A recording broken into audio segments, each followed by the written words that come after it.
Hey family, it's Tasha MAMABEAR Prepping. Welcome to the channel. Welcome back to the channel where we just talk about preparedness, emergency crisis, basically what me and my family do to prepare and to just give you and help you foster ideas for you and your family. Okay, so let's get into it. Today, we're going to be talking about not necessarily mistakes when it comes to preserving food, but just things that kind of irritate me that I see online. And I just want to put it out there so that hopefully I inspire somebody to continue to follow through with the circle of preservation. So a lot of times with preserving food in general and stacking food in general, people are hot and heavy. They go to the store, they stack their foods, right? They get their bulk items. Maybe you're going to Costco, maybe you're going to Sam's Club, maybe you're just hitting sales, but you're doing your thing, baby, right? You're stacking food, you've got your shelving, you've got your organization, and you're doing the things, right? But a lot of times we are not following through with actually preserving that food and ensuring that we are storing it in a way where it will last the longest that it can possibly last. There are foods out there that last forever if you keep them right? I've done several videos. I'm not going to say several, at least a couple videos already on forever foods. I'll link those in the description box below. But the thought process should be, okay, I've bought food. How long will it last naturally? How fast does my family eat that particular food? Meaning, okay, I have it in my working pantry, no problem. Even if I buy it in bulk, the turnaround is really quick and no need to, store it for long-term storage, right? And for long-term storage, I'm talking, to make it last years, 5 years, 10 years, maybe even forever, right? It depends on what that food is for in regards to your levels of stacking food, okay? Now, the thing that irritates me is when I see these beautiful pantries where people have beautiful shelving. They maybe have some pressure canned food, or some water-bathed food, right? They've preserved some food. They've got bulk items, big cases of food, right? Especially snacks. This is where people go wrong all the time. They'll have boxes and boxes of bulk, let's say cereal, crackers, chips, little snacks, granola bars, little Cheez-It snack packs, whatever it is, right? And that stuff, they'll just leave it in the case on the shelf. The problem is that certain foods, as we know, stale very quickly, right? I don't know if you've noticed, but if you buy cereal, if you buy crackers, chips, whatever, and that stays on the shelf more than a couple weeks, it starts to decline pretty quickly, okay? Now, if you, let's say, buy crackers, for example, and you do not open them, you don't open the plastic part in the inside, you don't open the box, and you leave them on the shelf, some crackers, yes, might last months and you might be able to open them and they're not stale. But if you're trying to make food last for a long time, for months and months, possibly years, you've got to give it the best chance possible, okay? My favorite thing in the world is jars. Jars are a great way to put that type of food in, whether it's cereal, crackers, snacky type foods, snacky type crackers, nuts, all those little things. Chips, if you're a chip head, this is a great way to stack chips if you're trying to make stuff shelf stable, right? A jar. Now, when it comes to jars, right, the goal with keeping all this type of food as fresh as possible for as long as possible is removing the air, okay? So simply putting it in a jar with an oxygen absorber and putting a lid on wonders will make that food last longer. If you're thinking longer term, then I'm probably thinking oxygen absorber and possibly taking the air out of the jar by using the cap that goes and connects to my vac sealer, and which is removing the air from the jar, or I'm using the hand brake bleeder, which is just basically a hand pump that you put on the top and it will take out the air, okay? And that's a great option and a must-have for preparedness, because grid down, you're still able to seal jars and remove air even in grid down with no electricity, right? In case you can't plug in or don't have a power source to plug in, let's say, a vac sealer. Other options, people do all types of stuff. You can vac seal in plastic bags. You can vac seal into Mylar bags. You can put into Mylar bags and put an oxygen absorber in and do that. I just highly suggest that if you are you're thinking long term and you're doing the things and you're stacking food long term, especially chips, crackers, snacky type stuff, you've got to do yourself the extra step of preserving it. Same thing with all this ready to go, easy, cheap bags, like the Knorr sides, like the macaroni and cheese, like the other hamburger helper, you know, like it's a packaged all together. Even stuffing, even all these prepackaged, comes in a box, has some sort of pasta, maybe some sort of seasoning. That stuff has to be taken out of the box. At a minimum, you know, you could put it in a jar, right? And just have it in a small jar all together. Prick a hole in the packages individually, shove it all together in the same packages, right? The plastic, shove it in a jar, put an oxygen absorber in there, or take out the air, either or, and put it on the shelf that way in a jar form. Or take it out, put it in a Mylar bag with an oxygen absorber. Make sure that you're either slicing the package open or pinholing. I've seen people do it different ways. Normally for me, I slice it with some scissors, so that when you put it in the Mylar bag and you put the oxygen absorber and you seal it, it can get the air that's actually in the packaged food sealing as well, right? A lot of people, you might put it in something, put it in a Mylar, but there's air in the actual package already when the manufacturer put the food together and put it in whatever packaging it's in. So you need to slice that so that whatever you're doing, sucking out the air, putting an oxygen absorber in there, it can get the actual air that's in the original packaging as well, okay? And this goes for everything, right? Muffin packets, baking, all these things that are like kind of done for us. You've got to think, is there a way I can preserve this where it will last longer? Baby, a lot of folks will say, I can't afford the jars. I can't afford stuff. Well, you buy stuff though. Start keeping your spaghetti jars, your pickle jars, your whatever jars, right? Glass jars that you have bought a product in. Start keeping them. Wash them up. Keep the lid, okay? That stuff is commercially pressurized in those jars. Well, you pop that seal, but you have a perfectly nice jar that you can put a wash and dry, and then put a dry product in it. Let's say Cheez-It crackers. Fill that spaghetti jar with Cheez-It crackers and simply close it will make those Cheez-Its last longer than they would in the box. Second of all, you add an oxygen absorber and just close that. It's going to do its job enough to make those crackers last forever, okay? This goes for anything, okay? Jars make things last longer, okay? So do not sleep on jars, and do not just be throwing away, because you're throwing away opportunity, you're throwing away money when you're throwing, you know, all the jars I think about over the years that we threw away and didn't use. First of all, you should be keeping those because you can put all types of stuff in them. Take them to the garage, put different nuts and bolts in them. But for food preservation, it's still a viable option that can make stuff last longer, if not weeks or months, even if you don't have the fancy oxygen absorbers, let's say. This is how I keep my seasonings. Seasonings go bad. They harden up, they clump up. Now, in general, if a seasoning packet's totally clumped up and I'm making beans, let's say grid down, and I have this package of seasoning that's just all crumpled up, you could tell it's really, really old, right? In theory, I open it up, it's expired, whatever, and it's clumpy and hard.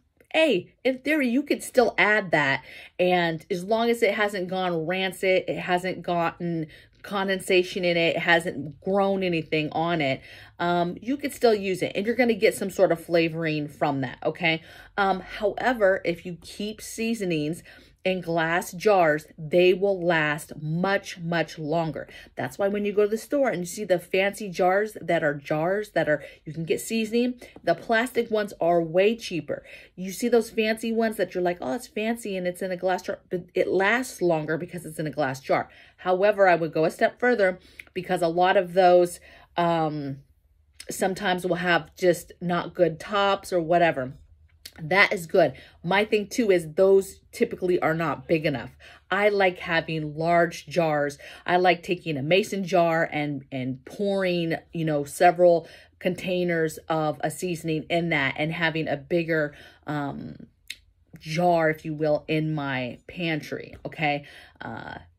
We need to start thinking about, how do we make our food last the longest? How do I make this food shelf stable? Cleaning out your freezers, that needs to be a regular thing. You know, the day of, well, if you're a prepper or you prepare, you need to have several freezers, because that's what we do. We have freezers, we stack food, we stack food, we stack food. I know a lot of people who have several freezers and don't have a way to power that when the grid goes down. They cross their fingers and they hope that they're just going to close it, not open it, and, you know, that they'll ride it out and they'll be okay, you know, hoping that the power, it's just a short type situation. Okay. You've got to be careful with that, because baby, that is money. Okay. That you are literally throwing away, taking the chance on. Okay. And so we need to change our mindsets to, how do we make this food shelf stable? That needs to be a temporary thing, almost like a refrigerator. It's just a temporary holding unit, because the idea should be, when you have time to pressure can that food, to dehydrate that food, to do whatever it is you're going to do to process and preserve the food, to make it shelf stable, to get it into and on your shelf, out of the freezer and onto your shelf. Now, there's some stuff, for me, for example, that I just take as a loss. One, we have multiple ways to power stuff.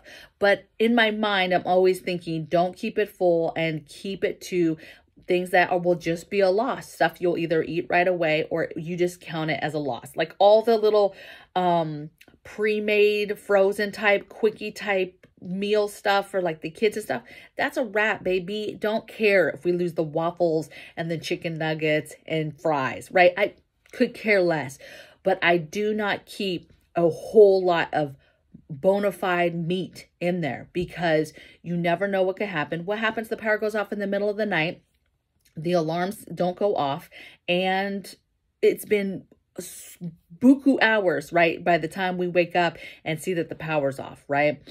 Worst case, one of the kids leaves a freezer open. Who knows? There's a lot of things going to happen, and that is money lost. And everybody knows right now, that's not the thing to do. We need to watch our pennies, watch what we're doing, and make smart decisions when it comes to what we're doing, right? Decisions we're making, especially when it involves money in our food stores and things like that, okay? Let me look at my notes, because I want to make sure that so making food shelf stable and must preserve. If you're doing the things and you're going out and you're getting bulk things, you need to figure out, is there something I can do to make this, is there another step I could do to make this better, right? To make this food last longer. I'm telling you, when I see these beautiful pantries and I see boxes and boxes and boxes of crackers and chips and cereal and, you know, all of this stuff, you know, something as simple as cereal. Cereal is a serious prep to me, for my family. One, cereal, people like cereal, right? It's almost a comfort food, right? Cereal, get some milk. As long as you have milk in your preps, even dehydrated milk, right? Even that dried powdered milk, get it, okay? Because that could be a mental thing. If you have kids in your house, anybody in your house that is a real cereal head, right?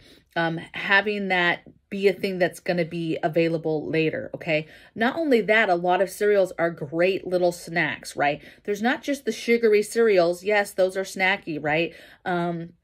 But there's healthier options that could be healthier snacks, or made into some sort of quick, you know, mixed snack, okay? Cereals, don't sleep on that, okay? And a lot of times cereals, they go on sale all the time. So you just wait till they're on sale, get them when they're on sale, take them home, preserve them. Either put them in large jars, even if you're taking your cereal and putting it in an airtight container, right? And throwing some oxygen absorbers in there, like the plastic ones. Or putting it in Mylar. Get those big bags when they go on sale, and then break them down into smaller Mylar bags with an oxygen absorber. Seal them up for a rainy day. Like, that's going to be nice to be able to pull that out and have those treats and have those options later. Same thing with crackers. Hubby wanted crackers the other day, wasn't feeling good, got some soup, was like, hey, we don't have no crackers. We didn't have any crackers on the shelf, right? we had some crackers, but they weren't the crackers he really wanted to go with his soup. So I'm like, okay, now I knew I had some long-term crackers, but I'm like, okay, do I have any crackers that are like conveniently, right? And so I went in and I did find a bag of crackers that I had back sealed. And so I got some saltines. They were as good as the day that I sealed them, baby. They were perfect. They were delicious. The salt was on them. They were good, all right? And so, and it had been like 6-7 months, okay? So what you do to preserve food matters. And you have to do it quickly with these foods because those type of foods do go stale quickly, okay? What else do I have on here, you guys? I mentioned seasonings. Same thing as seasonings. All my seasonings are in jars and mason jars, and I have them labeled. Same thing with the packets. You can go a step further and either slice them or pinhole them, put some packages together, vac seal them, and keep them like that. I know several people that just put them in gallon baggies and just give that a little bit. But remember, there's air in everything. So even if you did the double step, there's air in the actual package that's helping to break down and clump up those seasonings already. Okay, so you're already against the grain when it comes to that. To me, it's important. I like those packets because they're very convenient, but I also know the value in just buying bulk seasonings and keeping those in bulk jars, glass jars. And that stuff I'm not keeping with like taking the air out or putting oxygen. I'm just simply putting them in glass jars, and simply doing that is prolonging the life of them, okay? Same thing with all my baking stuff. All my baking stuff is in jars, from my cocoa to my baking soda, baking powder, flours, sugars, brown sugar, powdered sugar. All of that stuff is in jars, okay? Now, when I have some stuff in jars that's going to be for a very long time, like it's in the back and it's going to be a while before I get to it for baking, if it's an item that can have a oxygen absorber actually in it, because some stuff cannot, then I'll add one just for an extra measure to keep those jars a little bit fresher. But taking them out of the bag and putting them in an airtight container is already helping. It's also helping because a lot of that stuff comes in really cheapy type packaging that pests and rodents can easily chew through them and get into. All those Nor sides, small things of mashed potatoes, instant mashed potatoes, all those, you know, rice-a-roni that comes in just the regular packages. That stuff can easily be chewed through by some sort of rodent and get stuff in. It gets wet. Okay, now it's wet. It's easily can be destroyed and compromised. Where if you simply cut it, put it into a bag, vac seal it with an oxygen absorber, shoot, just cutting it and vac sealing it, taking the air out of it, vac seal it, put it away. That is better than leaving it the way that it is, okay? A lot of people will say, well, a rodent can chew through mylar or chew through the plastic, vac seal plastic as well. Yes, but it's a second barrier if you kept the food in the original package. And two, I always say that if you're vac sealing stuff, always put it in another container. So I'm always putting stuff in either a tote or I'm keeping it in a bucket, but I'm always putting it and storing it in another layer of protection, okay? Because I want to ensure that I'm really giving it every chance to not get any kind of condensation or water in it, okay? So that's just my thing, okay? Remember, airproof is important, taking the air out of it, taking the moisture out of it. You have silicone packs as well that do some good stuff as far as certain foods. So look into that. Waterproofing is important. Pest proofing is important. Putting stuff in dark places and be thinking about circulation, air, heat, cooling, right? Where are you keeping this food so that it will stay the longest possible? You know, you put stuff in jars, or you're pressure canning food or whatever, you've got to keep an eye on that stuff because stuff can still go bad, stuff can still get compromised. But the main focus of this video is that if you are stacking the food, you're already way ahead of people. But if you're not doing the next step to preserve it and to actually keep it to where it will last as long as possible, you are literally just wasting time, you're wasting money. And it's heartache later when you go to get that stuff, right? And you go to use it and you're like, this is not even good, right? Or something has gone into this, or this is stale, really, really bad stale, right? So do your part, make sure that I tried to say that a basic rule for a prepper is you go and you get something and you preserve it right away. you put it right away. You buy a bulk thing of flour, let's say, you make a point to put it away within a couple days, right? Continue to do that. Get the things, preserve it. Get the things, preserve it. Get the things, put it away where it belongs, right? Do not let things stack up in general, because that gets away from you really quick. Before you know it, you feel like a hoarder because you just have bags and bags of stuff everywhere, and then you're not organized and you don't know where stuff is anyway, okay? So I hope you guys are well. It's a beautiful Thursday. I'm not sure actually what I'm getting into right now. I've been all over the place as far as things that I want to do. I ordered my chicken coop today, so we're hopefully going to be picking that up. We bought it local, so hopefully we'll be picking that up either today or tomorrow and getting that set up. And I think that's about it. So I will see you guys tomorrow on the premiere video for Friday, and you guys have a blessed day. Take care. Bye.